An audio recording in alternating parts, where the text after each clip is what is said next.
Well, if the Mayweather-Pacquiao fight didn't quite live up to the hype, don't worry. There's another big fight this weekend, but this one features former presidential candidate Mitt Romney and former heavyweight champion Evander Holyfield, and it's all for a good cause. Please welcome Mitt the Glove Romney.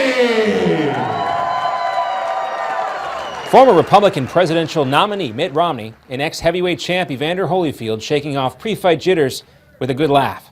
Thursday in Salt Lake City, they held their weigh-in ahead of a boxing match for charity. Romney will be boxing five-time heavyweight champ Holyfield, but it's all for a good cause, to raise money for Charity Vision, a Salt Lake City nonprofit that's trying to end blindness in developing countries.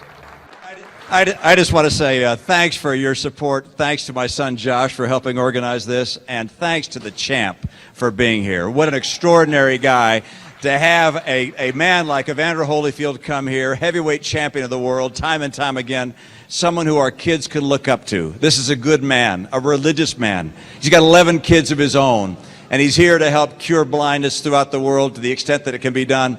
Holyfield won the heavyweight crown in 1990 and is also well known, of course, for that 1997 incident when Mike Tyson bit off a piece of Holyfield's ear. He actually talked about that during an exclusive interview recently right here on Newsmax TV with our own Ed Berliner. Now, the only way you can bite that ear is you got $35 million. Okay, so if he kicks in $35 million to the charity, then he can bite the ear. Well, you know, he can bite the ear. I believe I can handle the pain for $35 million. All right, so there you go, $35 million, and he gets to bite the ear. Although Romney has said profusely he's going to avoid any nibbling on Holyfield. Yeah, I just don't see him doing that. I wonder if he ever offered an apology for that.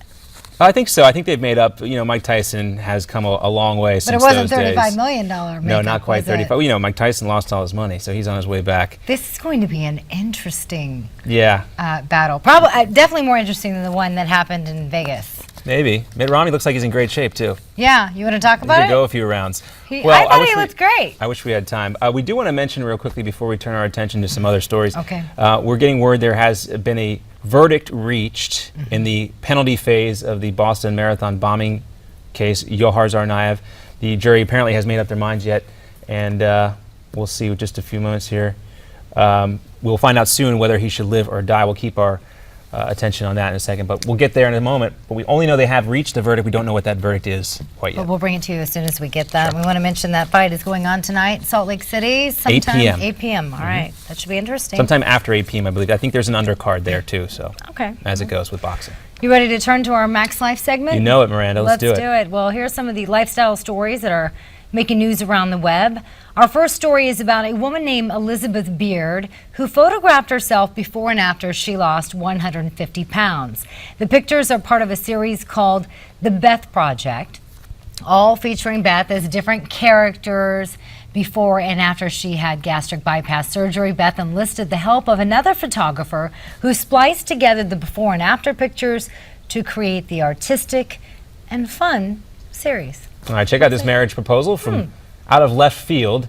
Melissa Dome, I guess that's how you pronounce it, was asked to throw out a first pitch at a Tampa Bay Rays game, and that was her then boyfriend there, Cameron Hill. But here's the deal. The two met after Dome was brutally stabbed by an ex-boyfriend 3 years ago. Hill was actually the EMT on the case, one of the first responders on the scene.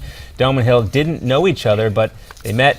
Hill made plans to see Dome again, and now they are getting married. That actually happens, I think, more than we hear about. Well, people get stabbed, and that's how they meet each other? I hope not. No, you save somebody's life, and there's a romantic connection that's sparked from that. Yeah, I like that story much better.